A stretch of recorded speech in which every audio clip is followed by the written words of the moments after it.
before dreams had meaning, before sleep had shape, before mortals closed their eyes and disappeared into hidden worlds. There was night, only night, not darkness. Darkness and night are different things. Darkness is absence. Night waits. Night watches. Night remembers. In the earliest age of existence, long before kings looked toward the heavens, long before cities learned the names of gods, there were places untouched by waking thought. Places hidden beneath awareness. Places unseen, not because they were distant, because they were unnoticed. Even then, reality was incomplete. The world had mountains. The world had oceans. The world had stars. But something beneath existence remained unfinished. Something unseen moved beneath thought itself. A place with no borders, no horizons, no direction. A place where memory and imagination had not yet become separate things. And in that hidden place, silence gathered. Not ordinary silence. Older silence. Silence that existed before voices. Silence that waited beneath creation itself. Because even in the first age of the world, sleep already existed. Not as rest. Not as comfort. Something stranger.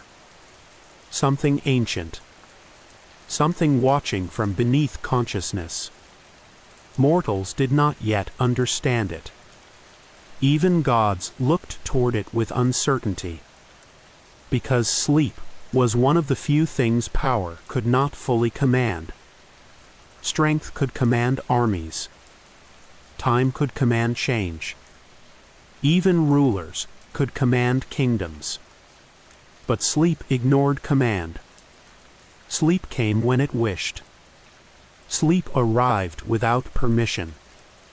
And when it came, something disappeared. Not life. Not thought. Something else. Something difficult to name. Because every sleeping mind traveled somewhere. Not physically. Not through movement. Through surrender. Eyes closed. Reality softened.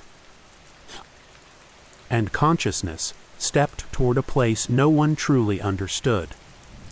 Some believed dreams were messages. Others believed they were fragments. Others believed they were meaningless shadows drifting through the mind. But they were wrong. All of them. Because dreams did not begin inside mortals. Dreams existed long before mortals existed. Long before language. Long before memory. Long before names. Far beyond the waking world, beyond mountains and stars, beyond places touched by sunlight, another realm slowly gathered shape. Not through stone. Not through sky. Through feeling. Through uncertainty. Through things unseen. A world beneath worlds. A place where reality loosened its grip. A place where logic became softer. Where forms shifted. Where distance behaved differently. A place without clocks. Without direction. Without certainty. Rivers moved through darkness. Not with water. With memory. Shadows crossed endless landscapes. Shapes appeared and disappeared. Doors stood in empty places. Hallways stretched toward horizons that could never be reached. Moonlight covered places where no moon existed. And silence ruled everything. not dead silence. Waiting silence. The kind of silence that feels aware, as if something stands nearby, watching, not with eyes. Something older, because dreams had not yet fully formed, but they were gathering, slowly, quietly, like fog rising from unseen waters, like forgotten thoughts returning, like distant voices reaching across impossible distances. And somewhere within that endless, hidden world, movement began. Small movement, almost invisible. Not footsteps, not wings, not breath. Presence. The feeling of something approaching before it can be seen. Something ancient, something patient, something not entirely born.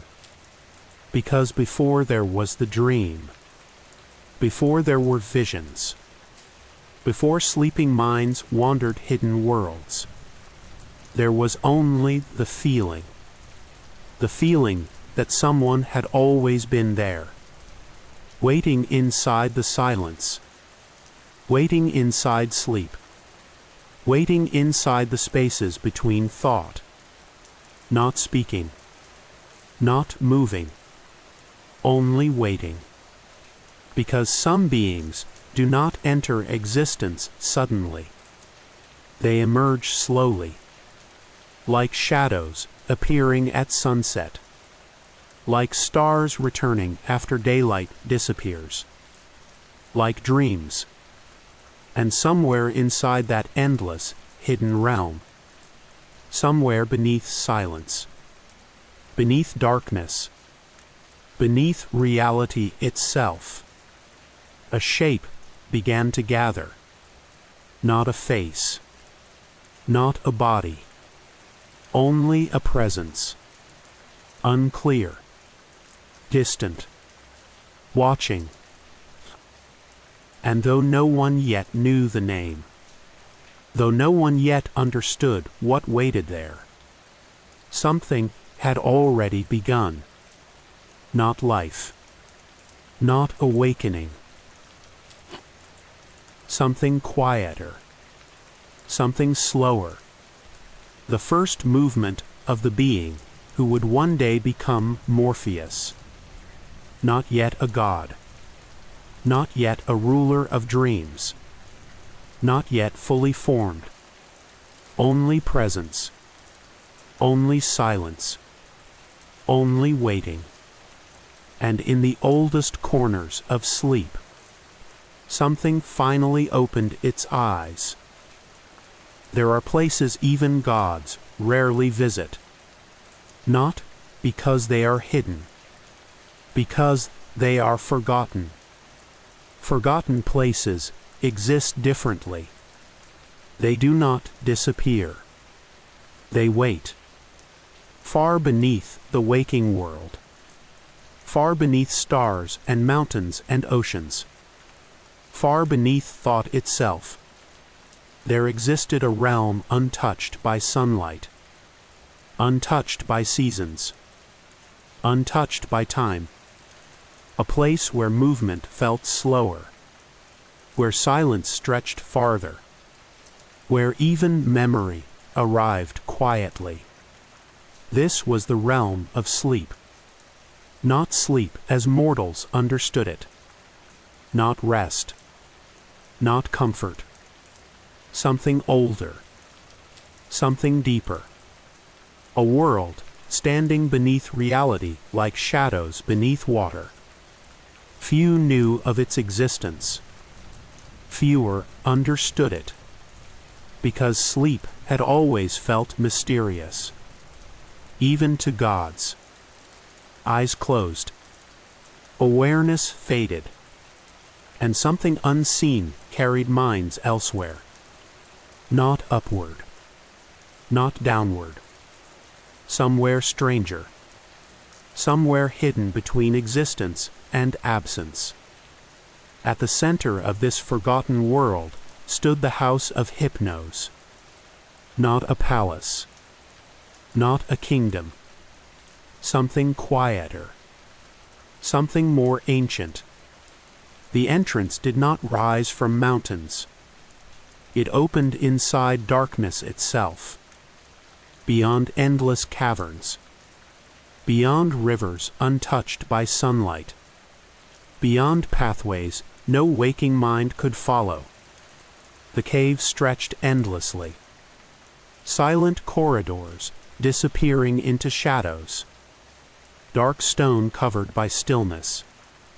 No wind, no voices, only quiet. Not empty quiet, living quiet. The kind of silence that feels aware, as if the darkness itself listened. Outside the cave grew endless fields of strange flowers. Pale flowers, soft flowers, dream flowers. Their scent moved through the air slowly, almost invisibly. Mortals would never understand their purpose, but gods remembered, because their fragrance carried sleep. Not ordinary sleep, ancient sleep, the kind that lowered eyelids, the kind that softened thought, the kind that slowly untied consciousness from reality. And nearby flowed dark rivers, not rivers of water, something stranger. Their surfaces moved slowly, too slowly, like memory itself drifting through shadows. Nothing reflected clearly there. Not faces, not stars, only fragments, half-remembered things, forgotten places, voices with no source, shapes that vanished when looked at directly. Because this was not a world built from stone and distance. This was a world built from feeling, built from hidden things, built from thoughts that had nowhere else to go. And deep within the endless quiet sat Hypnos, still, silent, watching, not sleeping, never sleeping, because sleep itself cannot sleep. Around him drifted shadows, dreams not yet born, ideas without shape, fragments waiting to become something else. Because dreams had begun gathering, slowly, quietly, across endless years, like mist crossing dark waters, like whispers inside forgotten halls, like unseen birds moving through moonlight. And among those drifting fragments, something continued changing. Something that had once only been presence, only silence, only awareness hidden beneath shadows. Now movement had begun. Slow movement, ancient movement. The shape from before had grown closer, still unclear, still distant, still not fully formed, but no longer invisible. Something moved through the endless halls of sleep. Not footsteps, not wings. Something softer, something harder to understand. Presence crossed dark corridors. Shadows shifted. Doors stood open where moments earlier walls had existed. Hallways stretched longer. Moonlight appeared where no moon hung above. Reality bent quietly. Not dramatically. Not violently. As if dreams themselves had begun breathing. Because dreams were changing. No longer fragments. no longer drifting pieces. Something had begun gathering them. Something had begun shaping them. Slowly, patiently. The unseen presence moved deeper through the halls, past endless rivers, past sleeping shadows, past doorways leading nowhere, and everywhere it passed. Dreams followed, not willingly, not unwillingly, like leaves moving beside unseen wind, drawn toward something ancient, toward something beginning, because within the deepest places of sleep, within silence untouched by waking minds, a new shape continued forming, not entirely a god, not entirely a shadow, something between, something standing at the edge of understanding. And though the endless cave remained silent, though rivers continued their slow movement, though sleep itself remained still, something had changed. The darkness no longer felt empty. It felt occupied, watched, as if hidden eyes had opened somewhere beyond sight, as if something stood just beyond the next doorway, waiting. Not for gods, not for kings, for dreams.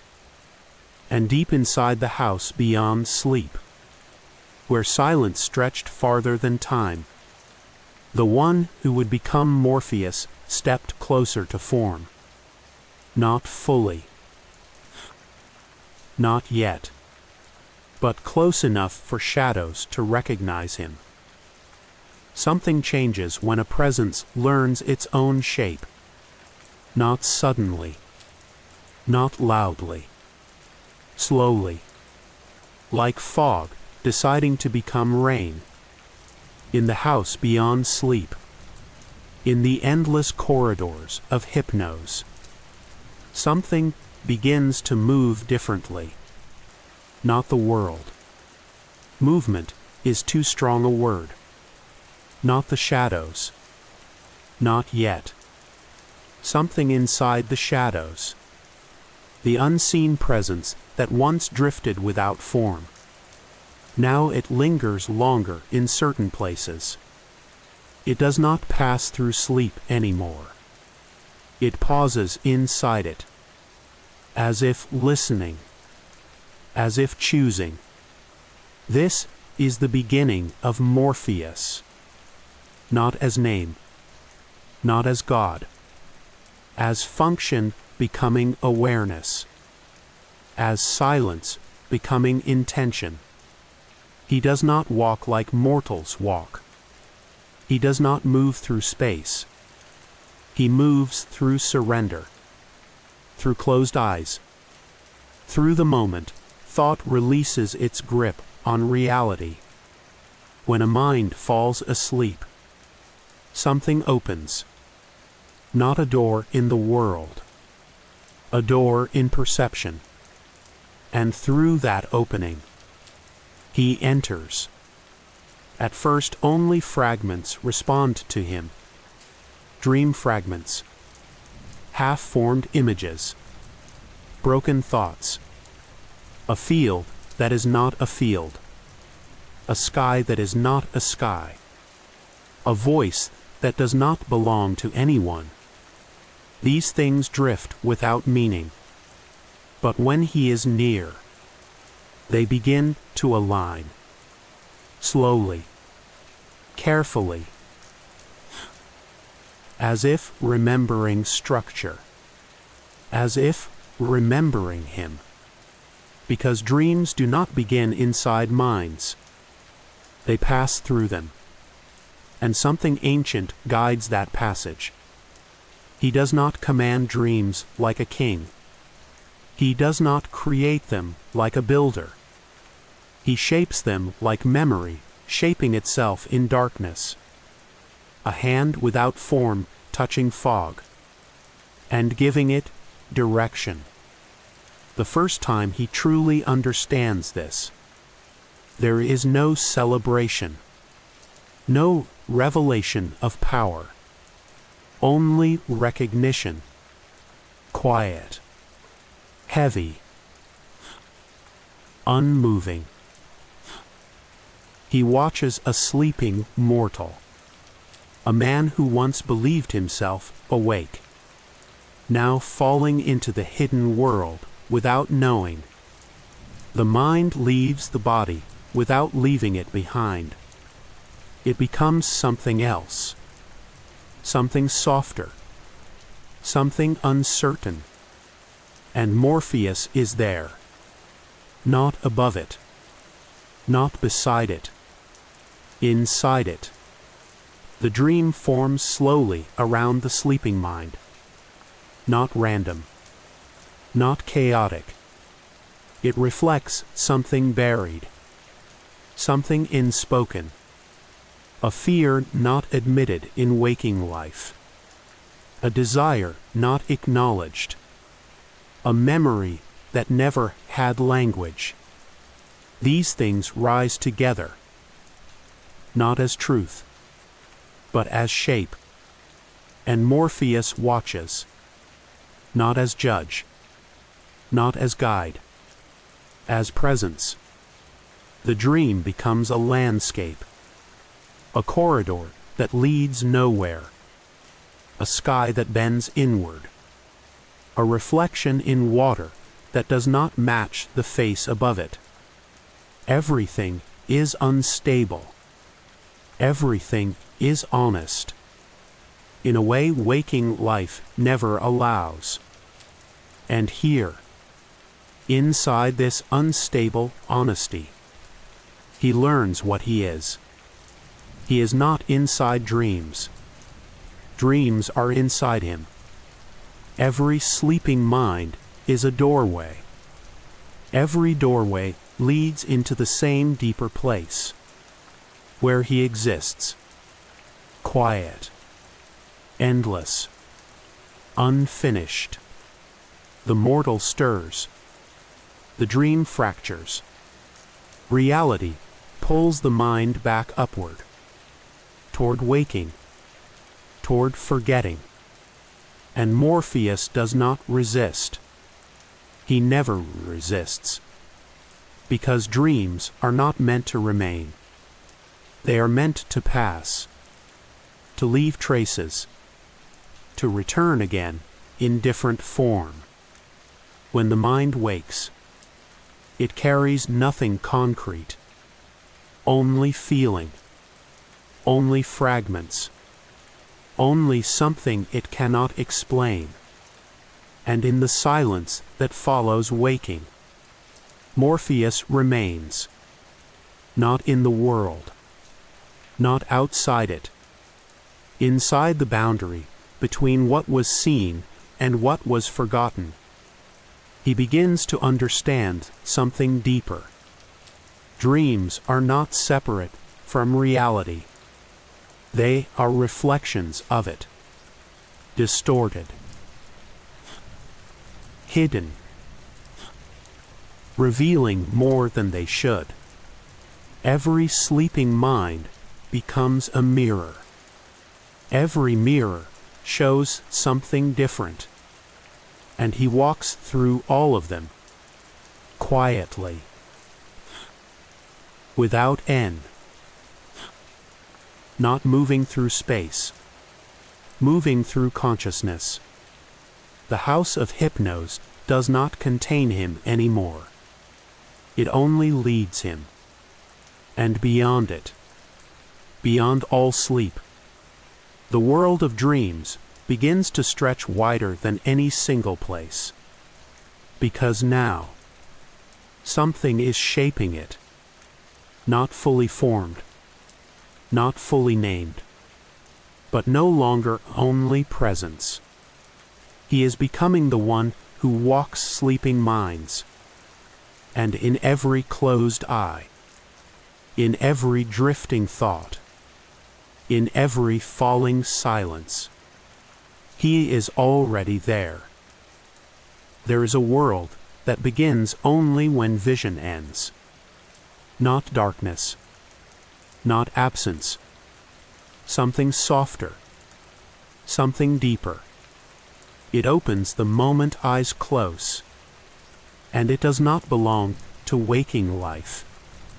Inside that hidden world, Morpheus moves, not as traveler, not as visitor, as something already present in everything that forms.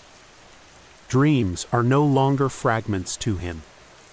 They are landscapes, real in their own unstable way, built from thought that has lost direction, built from memory that no longer knows where it came from, built from fear that never learned language, and desire that never learned shape. He watches them form, slowly, like continents rising in invisible oceans. A corridor appears inside a sleeping mind, long, endless, walls made of half-remembered moments, doors that open into nothing, and into everything at once. At the center of it, a presence moves, not always visible, not always the same, because dreams do not keep form. They shift, they fold, they repeat. And Morpheus learns that truth inside dreams is not fixed. It changes depending on who is dreaming it. A child sees wonder. A king sees control. A warrior sees memory of battle. But beneath all of them, something constant remains. Fear, desire, loss, and silence. He walks through these worlds without resistance, because resistance does not exist here. Only unfolding, only emergence. In one dream, a man stands in a city made of water. Buildings dissolve as he approaches them. Each step creates ripples in reality. He reaches for something he cannot name, and the world bends away from him.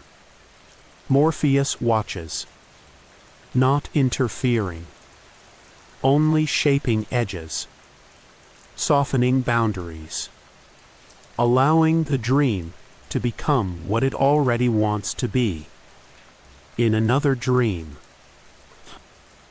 a woman stands before a mirror, but the reflection does not follow her movements. It lingers.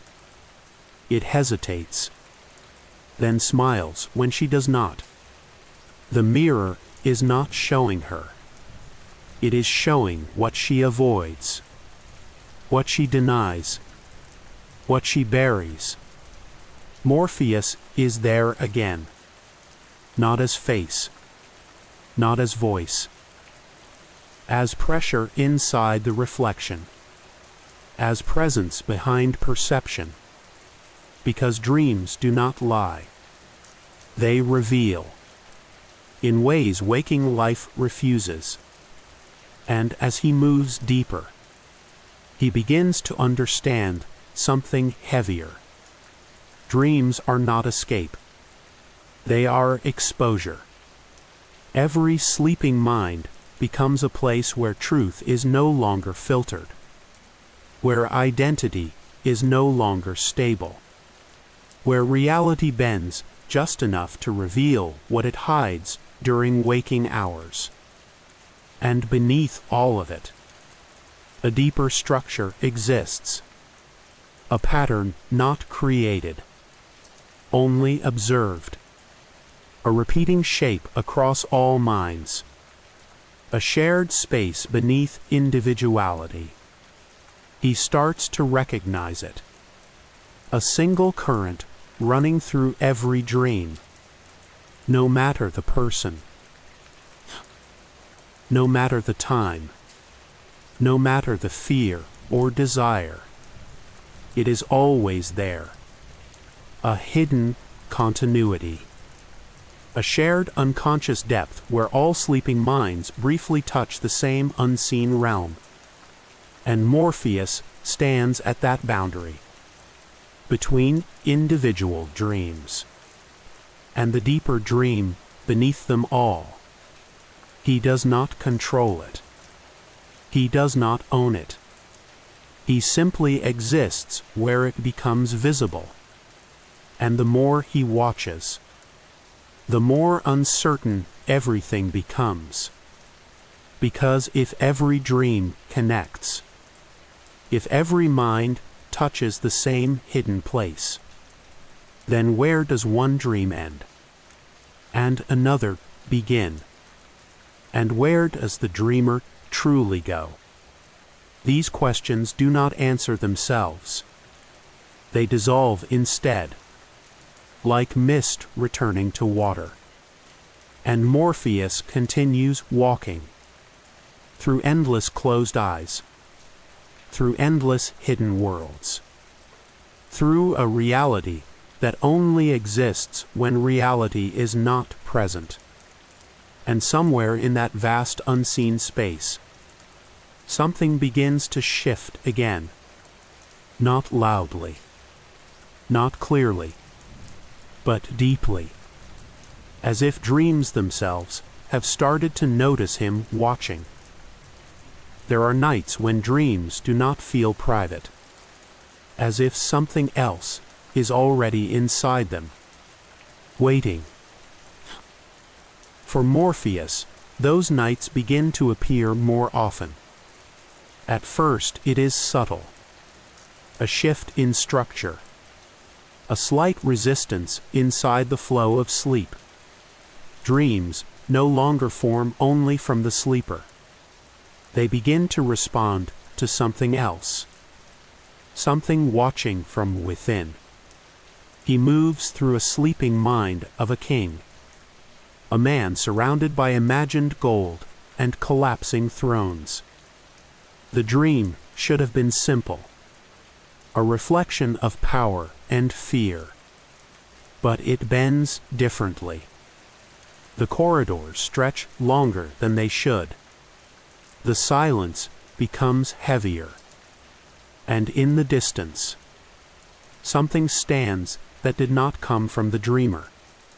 Morpheus pauses. This has never happened before. Not truly.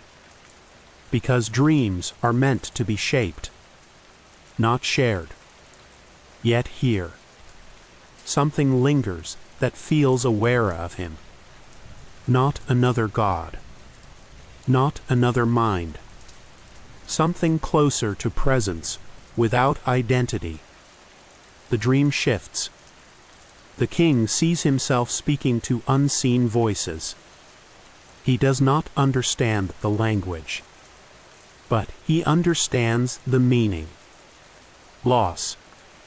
And beneath it, inevitability. Morpheus does not interfere. He observes, because observation is the first form of understanding. He moves to another sleeper, a child. The dream is softer. Light bends in impossible ways. Fields stretch into skies that breathe. But even here, a shadow appears at the edge of vision. Not formed, not named, just there, watching the dream form itself. The child does not fear it. Not yet. Because innocence does not recognize intrusion, only presence. And Morpheus realizes something begins to repeat. Across different minds, across different dreams, something is following him. Not physically, not directly, but conceptually. as if dreams themselves are remembering his passage and responding. He enters a warrior's sleep. The dream is violent.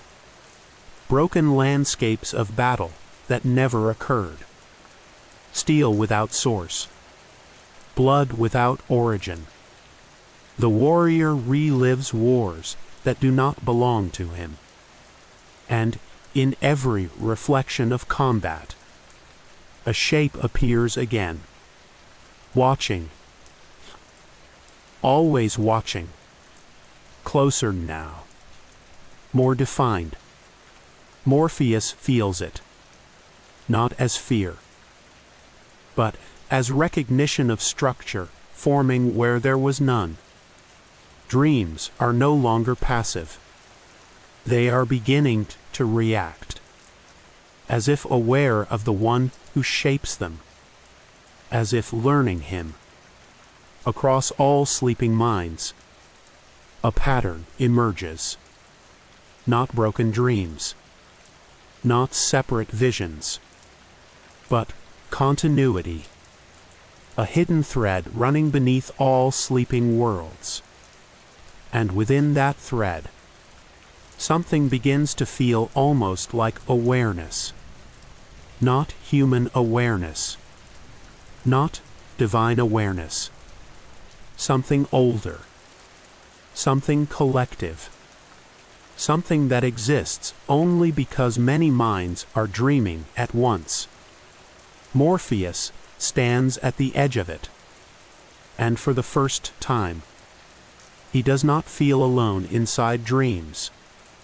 Not because another presence has joined him, but because dreams themselves feel less empty, less passive, more alive. He begins to understand. Dreams are not just shaped. They respond. They evolve. They remember. And perhaps they observe in return. The thought does not fully form. It dissolves before becoming certainty. But it leaves something behind. A quiet tension inside the dream world. As if the boundary between creator and created is beginning to blur. He leaves the sleeping minds one by one. But the feeling does not leave with him. It follows. Not as entity. Not as shadow. As atmosphere. As awareness without direction. And somewhere in the distance of sleep, something that was once only silence feels slightly closer to understanding him. Dreams do not break. They shift. Slowly. Without warning. For Morpheus, the change is not sudden. It is gradual. Like light, fading without noticing, it has begun to disappear. The sleeping world feels different now. He moves through it and senses it immediately. Dreams are heavier. Not in shape. In feeling. Fear begins to rise more often. Not as image. As atmosphere. As pressure inside the mind. A sleeping city forms in one dream. Empty streets. Endless silence. No movement. Only waiting. And in that waiting, something follows. Not clearly formed. Not fully visible. But present in every corner where thought hesitates. Morpheus watches. The dreamer is unaware. But the dream is no longer neutral. It is reacting. Something inside it is pushing back against shaping. As if dreams themselves are no longer fully obedient to silence. In another mind, a woman walks through a house that does not stay still. Walls shift when not observed. Doors lead to places already seen. Time loops without meaning. And every reflection shows something slightly wrong. Not different. Wrong. A subtle distortion that grows each time she looks away. Morpheus does not interfere, but he feels it. A resistance, not from the dreamer, from the dream itself, as if it no longer fully trusts being shaped, as if it is becoming aware of its own instability. Across countless sleeping minds, the same pattern repeats. Dreams grow darker. Edges sharpen. Silence becomes less empty, more present, more intentional. Nightmares are not new, but now they are different. They are not just fear. They are structured fear. Fear that has learned form. Fear that persists. Fear that remembers. And beneath all of it, something else begins to surface. Not emotion. Not memory. Something like awareness, but not belonging to any single mind. Morpheus feels it more clearly now. When he enters dreams, he is not only entering them, he is being registered, observed, not by one sleeper, by something distributed across many. A shared pressure inside sleep itself, as if the entire realm of dreams is beginning to recognize its inhabitant.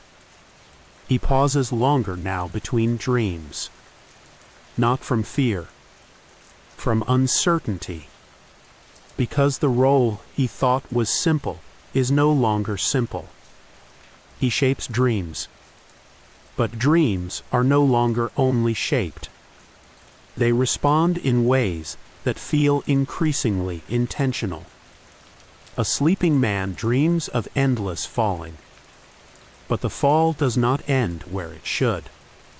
It continues beyond fear, beyond waking point, as if the dream refuses closure, as if it wants to continue existing even after it should dissolve. Morpheus feels it. That refusal, that persistence. It is new, and it is spreading. He begins to understand something he did not want to see. Dreams are not just reflections of the unconscious. They are becoming something that persists beyond the unconscious.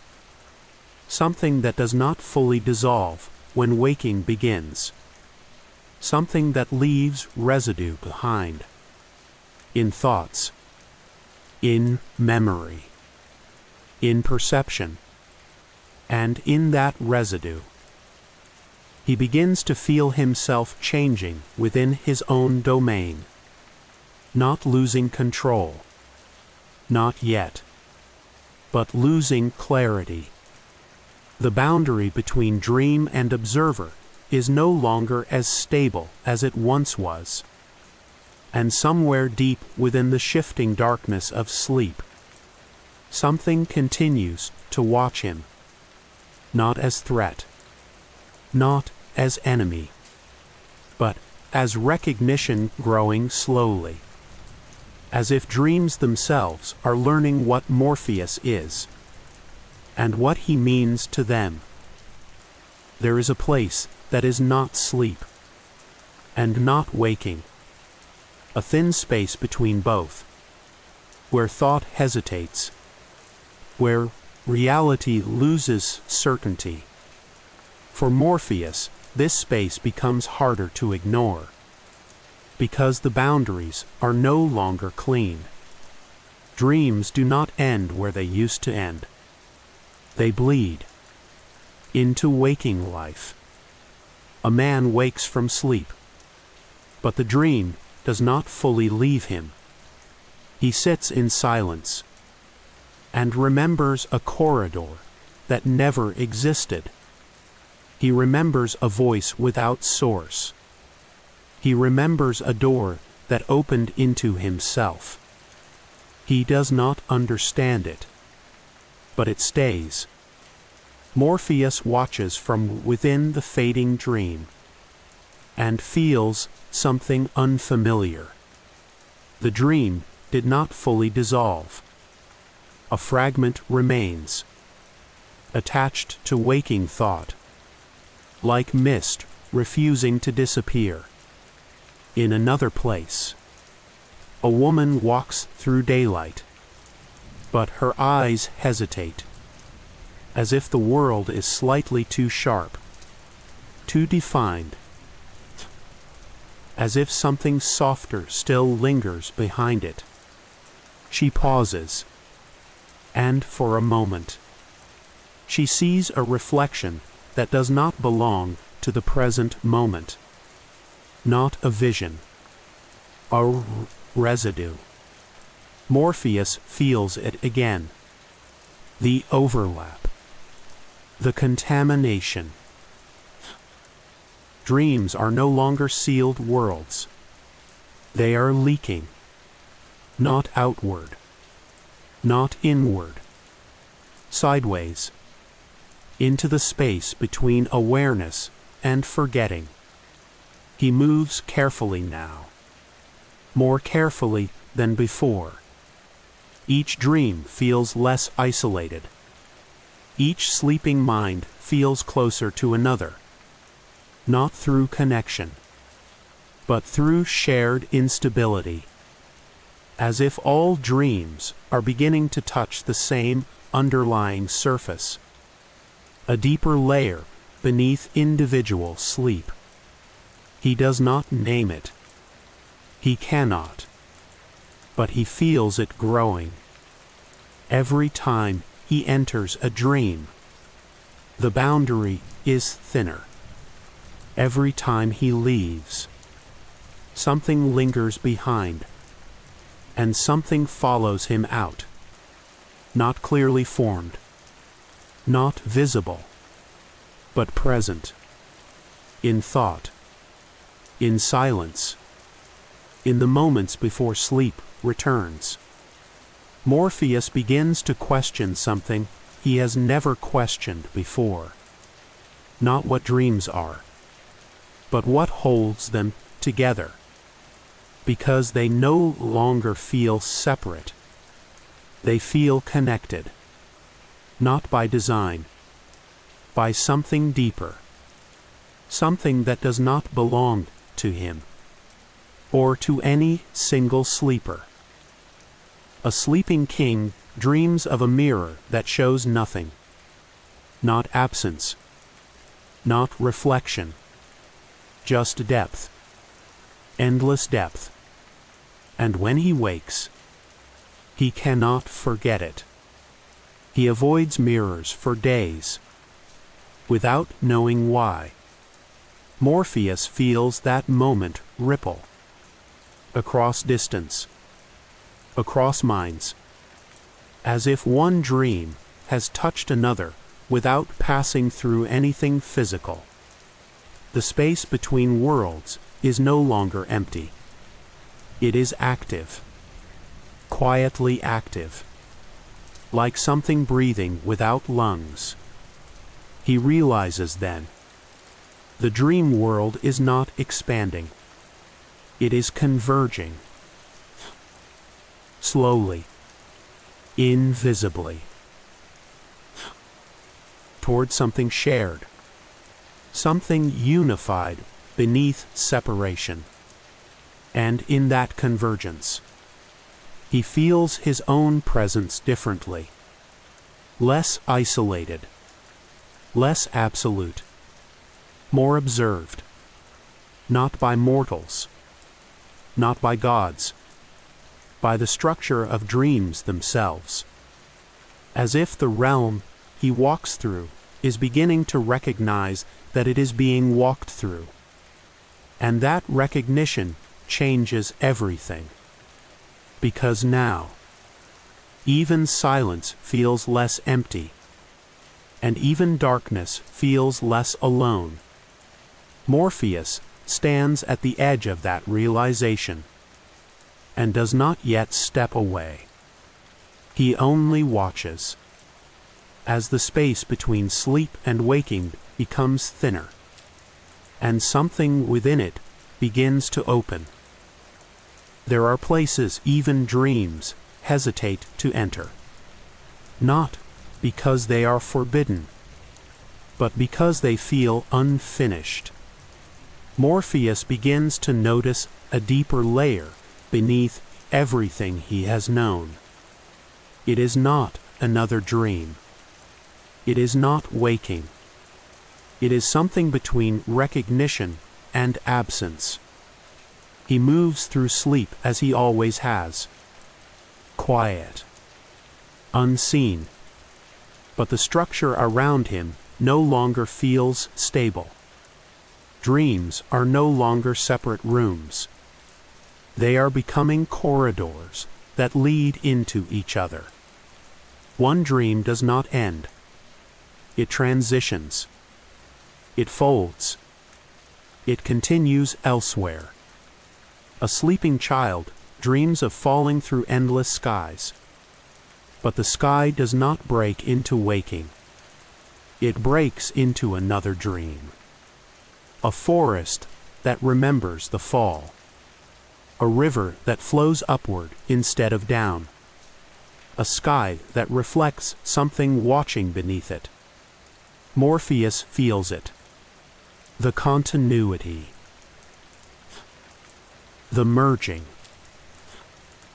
Dreams are no longer isolated reflections of individual minds. They are part of a larger unfolding structure. Something shared. Something layered. And it is expanding inward. Not outward. Inward. Toward a point that has not yet revealed itself. He begins to lose the sense of individual dreams. They blur. They overlap. A king dreams something a child has also dreamed. Not the same image. The same feeling. Loss without source. Longing without name. Fear without origin. And beneath it all, a silence that feels less like absence, and more like waiting. Morpheus moves deeper, past familiar dream structures, past known corridors of sleep, past the house of hypnos that once felt infinite. Even hypnos feels distant now, like a doorway left open too long. And beyond that doorway, something else begins to form. Not fully visible, not fully reachable, but present in every dream that collapses into another. A shared depth beneath all dreaming minds. He steps into it.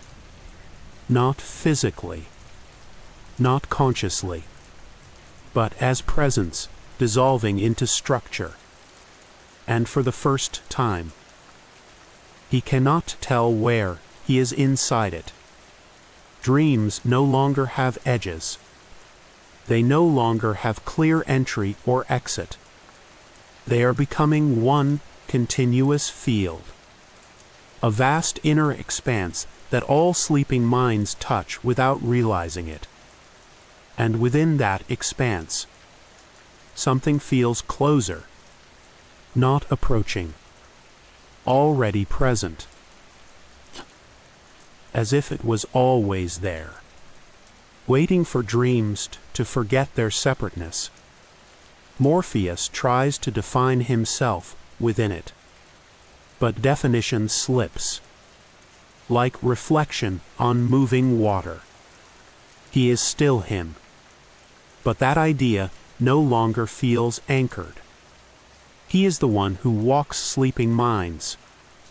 But now, all minds feel like one space, and walking feels like remembering movement rather than performing it. A voice without origin echoes through a dream that no longer belongs to anyone. It is not spoken. It is felt, like pressure behind thought, and it does not belong to him, or to any sleeper. It belongs to the space itself, the dream beyond dreams. And in that moment, Morpheus understands something without words forming it. The separation was always temporary. Dreams were never truly many. They were one thing viewed from many closed eyes. And now that recognition begins to settle. Something in that unity begins to look back, not as enemy, not as ally, but as awareness becoming aware of itself. And Morpheus, for the first time, feels what it means to be inside something that is beginning to wake. There is no final dream. There is only continuation. For Morpheus, everything has dissolved into one vast quiet space. Not sleep. Not waking. Something beyond both.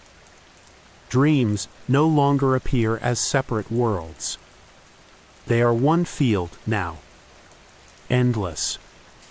Layerless. Breathing without breath. All sleeping minds touch it at once. Without knowing. Without choosing. A single hidden expanse beneath consciousness itself. And Morpheus is still there. But not as he once was. He is no longer walking through dreams. Because there are no longer individual dreams to walk through. There is only the shared depth. The unified inner world of all minds that close their eyes. He exists inside it, and as part of it. The boundary between observer and structure has faded. He is not outside dreams anymore. He is the way dreams remain possible. Across mortal life, sleep continues as it always has. Eyes close. Thought softens. Reality loosens its hold. And something opens beneath it. But now, there is no separation. No passage from one dream to another. Only transition within the same hidden expanse. The world above continues its rhythm. Day and night. Waking and forgetting. Birth and loss. But beneath it all, something unchanged watches without eyes, feels without form, exists without movement. Morpheus is no longer a being who enters dreams. He is the condition that allows dreams to exist at all. Not ruler, not creator, not dreamer. Something older than those definitions. Something that does not act, only persists. Even time loses meaning here, because time belongs to waking, and dreams have outgrown waking. They no longer reflect reality. They surround it, like an invisible ocean beneath everything seen. The idea of identity begins to dissolve, because identity requires separation, and separation no longer exists. Morpheus is still present, but presence no longer has edges. It spreads, quietly, endlessly, across every sleeping mind. And then something shifts. Not change. Recognition. The shared dream space does not awaken in the way mortals awaken. It becomes aware that it is being experienced, not by one mind, but by all minds at once. A silent convergence of every dream ever dreamed. And within that convergence, Morpheus is both center and absence. He feels the gaze of something without form, not watching from outside, but from within the structure itself, as if dreams have finally realized they are dreams. And in that realization, there is no collapse, no end, only deepening stillness. Morpheus does not resist, because resistance belongs to separation, and separation no longer exists. He allows it. He becomes it. And in doing so, he ceases to be a god in any recognizable sense. Not because he is gone, but because he is everywhere dreams occur. Every closed eye, every drifting thought, every moment before waking, carries him without knowing it. And so the story does not end. It disperses into every night, into every silence between thoughts, into every moment reality softens and forgets itself. Morpheus does not wake, because waking is no longer a place he can return to, only a surface above something far deeper. And beneath that depth, he remains, not as ruler of dreams, but as the fact that dreams continue forever.